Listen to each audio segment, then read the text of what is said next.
Hello అందరికీ. మనం ఎలాంటి బిర్యానీ తిన్నా కూడా లాస్ట్‌లో ఈ రైతాతో ముగించకపోతే అసలు బిర్యానీ తిన్నట్లే ఉండదు కదా! ఇవాళ సింపుల్‌గా ఇంట్లోనే ప్రిపేర్ చేసుకుందాం. ముందుగా చిక్కటి పెరుగు తీసుకొని దాన్ని క్రీమీ టెక్స్చర్ వచ్చేంత వరకు ఇలా బాగా కలుపుకోవాలి.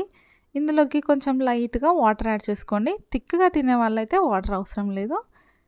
ఇందులోకి సన్నగా తరిగి పెట్టుకున్న పచ్చిమిర్చి ముక్కలు, క్యారెట్ ముక్కలు, వీటితో పాటు పుదీనా, కొత్తిమీర ఆకులు, అలాగే ఉల్లిపాయ ముక్కల్ని కూడా వేసుకొని కొంచెం పావు టేబుల్ స్పూన్ వరకు మిరియాల పొడిని కూడా వేసుకోవాలి. ఇష్టం ఉన్న వాళ్ళు ధనియా పౌడర్ కూడా వేసుకోవచ్చు. ఇవన్నీ బాగా కలిసేలాగా ఒకసారి స్పూన్‌తో ఇలా కలుపుకొని లాస్ట్‌లో టేస్ట్‌కి సరిపడేంత సాల్ట్‌ని కూడా వేసుకొని తీసేసుకోవడమేనండి. ఎలాంటి బిర్యానీలోకైనా పర్ఫెక్ట్‌గా సెట్ అవుతుంది. వీడియో నచ్చితే లైక్ చేయండి. అలాగే మన ఛానల్‌ని సబ్స్క్రైబ్ చేసుకోండి.